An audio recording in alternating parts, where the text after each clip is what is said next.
10 years ago, on a Tuesday morning, I conducted a parachute jump at Fort Bragg, North Carolina. It was a routine training jump, like many more I'd done since I became a paratrooper 27 years before. We went down to the airfield early because this is the Army and you always go early. You do some routine refresher training and then you go to put on your parachute. And a buddy helps you and you put on the T-10 parachute and you're very careful how you put the straps, particularly the leg straps because they go between your legs. And then you put on your reserve and then you put on your heavy rucksack and then a jump master comes. And he's an experienced NCO in parachute operations. He checks you out, he grabs your adjusting straps and he tightens everything so that your chest is crushed, your shoulders are crushed down, and of course, he's tightened so your voice goes up a couple octaves as well. Then you sit down and you wait a little while because this is the Army. Then you load the aircraft and then you stand up and you get on and you kind of load lumber to the aircraft like this in a line of people and you sit down on canvas seats on either side of the aircraft and you wait a little bit longer because this is the Air Force teaching the Army how to wait. Then you take off. And it's painful enough now, and I think it's designed this way, it's painful enough so you want to jump. You didn't really want to jump, but you want out. So you get in the aircraft, you're flying along, and at 20 minutes out, these jump masters start giving you commands. They give 20 minutes, that's a time warning. You sit there, okay. Then they give you 10 minutes, and of course you're responding with all of these, and that's to boost everybody's confidence, to show that you're not scared. Then they give you, get ready. Then they go, outboard personnel, stand up. If you're an outboard personnel, you stand up. If you're an inboard personnel, stand up. And then you hook up, and you hook up your static line. And at that point, you think, hey, guess what? I'm probably going to jump. There's no way to get out of this at this point. You go through some additional checks, and then they open the door. And this was that Tuesday morning in September, and it was pretty nice outside, so nice air comes flowing in. The jump masters start to check the door. And then when it's time to go, a green light goes, and the jump master goes, go. The first guy goes, and you're just in line, and you just kind of lumber to the door. Jump is a misnomer. You fall. You fall outside the door. You're caught in the slipstream, but the first thing you do is you lock into a tight body position. Head down on your chest, your arms extended, put over your reserve parachute. You do that because 27 years before, an airborne sergeant had taught me to do that. I have no idea whether it makes any difference, but he seemed to make sense. And I wasn't going to test the hypothesis that he'd be wrong. And then you wait for the opening shock for your parachute to open. If you don't get an opening shock, you don't get a parachute, you get a whole new problem set. But typically you do. Typically it opens. And of course, that's if your leg straps aren't set right at that point, you get another little thrill. Boom. So then you look around.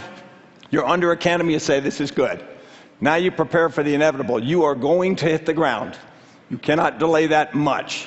And you really can't decide where you hit very much because they pretend you can steer, but you're being delivered. So you look around where you're going to land, you try to make yourself ready, and then as you get close, you lower your rucksack below you on a lowering line so that it's not on you when you land, and you prepare to do a parachute landing fall. Now the Army teaches you to do 5 points of performance. The toes of your feet, your calves, your thighs, your buttocks, and your push-up muscle. And it's this elegant little land, twist, and roll, and that's not going to hurt.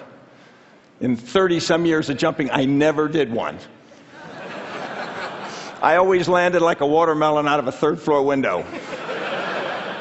And as soon as I hit, the first thing I did is I'd see if I'd broken anything I needed.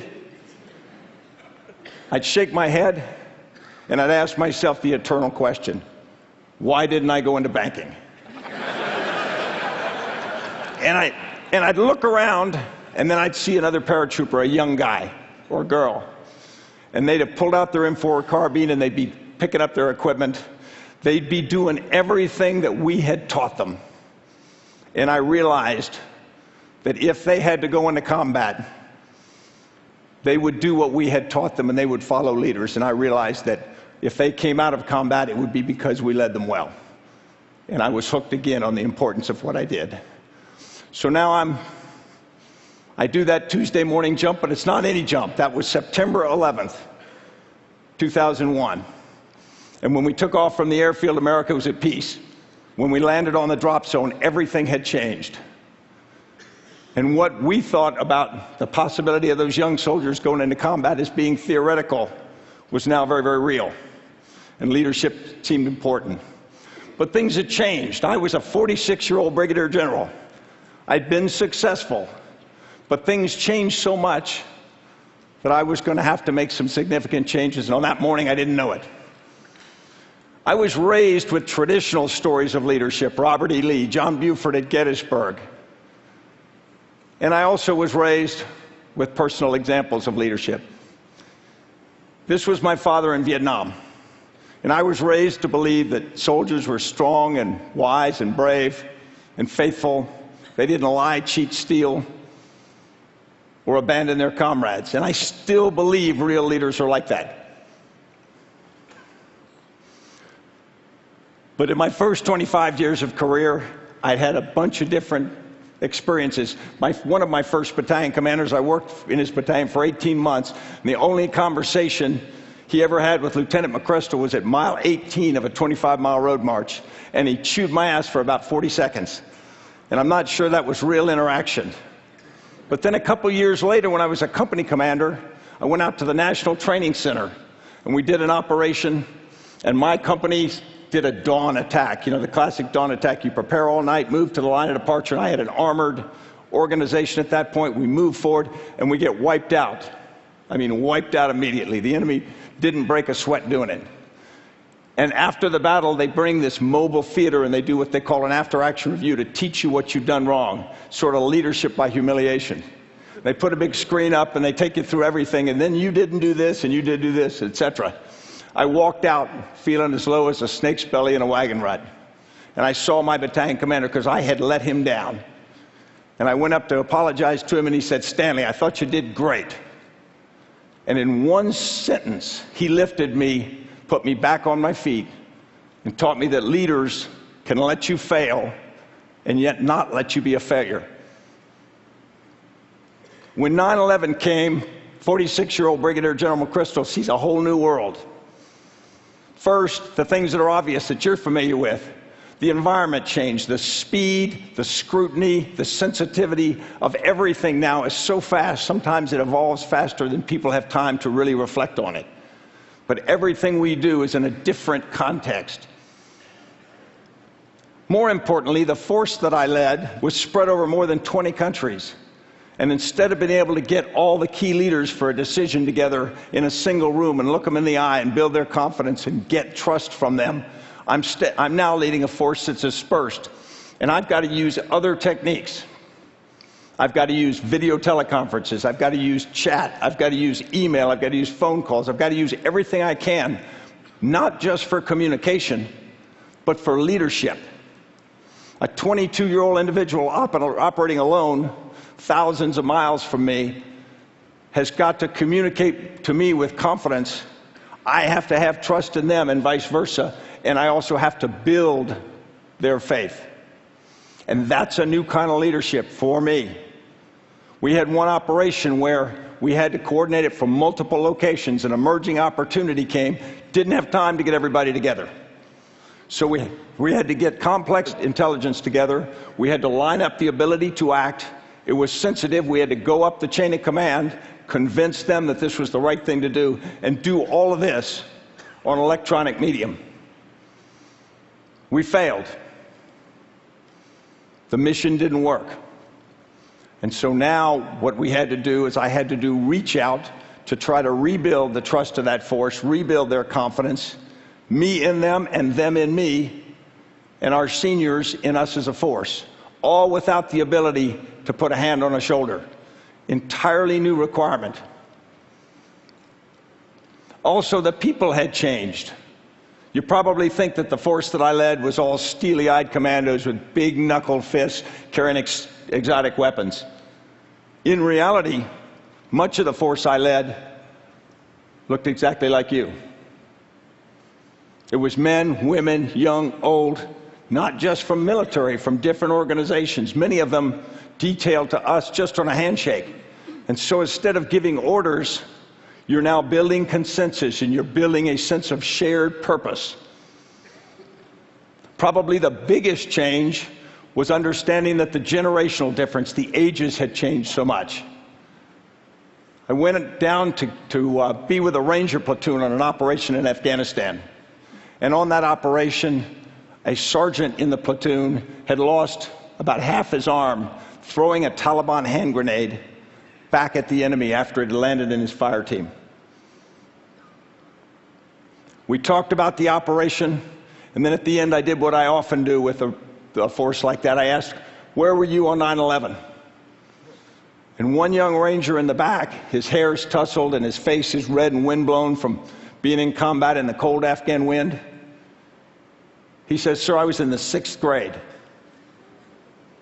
And it reminded me that we're operating a force that must have shared purpose and shared consciousness, and yet he has different experiences, in many cases a different vocabulary, a completely different skill set in terms of digital media than I do and to many of the other senior leaders. And yet we need to have that shared sense. It also produced something which I call an inversion of expertise, because we had so many changes at the lower levels in technology and tactics and whatnot, that suddenly the things that we grew up doing wasn't what the force was doing anymore. So how does a leader stay credible and legitimate when they haven't done what the people you're leading are doing? And it's a brand new leadership challenge, and it forced me to become a lot more transparent, a lot more willing to listen, a lot more willing to be reverse mentored from lower. And yet, you're not all in one room. Then another thing, there's an effect on you and on your leaders. There's an impact. It's cumulative. You don't reset or recharge your battery every time. I stood in front of a screen one night in Iraq with one of my senior officers, and we watched a firefight from one of our forces. And I remembered his son was in our force. And I said, "John, where's your son? And how is he?" And he said, "Sir, he's fine. Thanks for asking." I said, "Where is he now?" And he pointed at the screen. He says, "He's in that firefight." Think about watching your brother, father, daughter, son, wife in a firefight in real time, and you can't do anything about it. Think about knowing that over time. And it's a new cumulative pressure on leaders, and you have to watch and take care of each other. I probably learned the most about relationships. I learned that they are the sinew which hold the force together. Every morning, I grew up much of my career in the Ranger Regiment, and every morning in the Ranger Regiment, every Ranger, and there are more than 2,000 of them, says a 6-stanza Ranger creed. And you may know one line of it. It says, "I'll never leave a fallen comrade to fall into the hands of the enemy." And it's not a mindless mantra, and it's not a poem. It's a promise. Every Ranger promises every other Ranger, no matter what happens, no matter what it costs me, if you need me, I'm coming. And every Ranger gets that same promise from every other Ranger. Think about it, it's extraordinarily powerful. It's probably more powerful than marriage vows. And they've lived up to it, which gives it special power. And so the organizational relationship that bonds them is just amazing. And I learned personal relationships were more important than ever.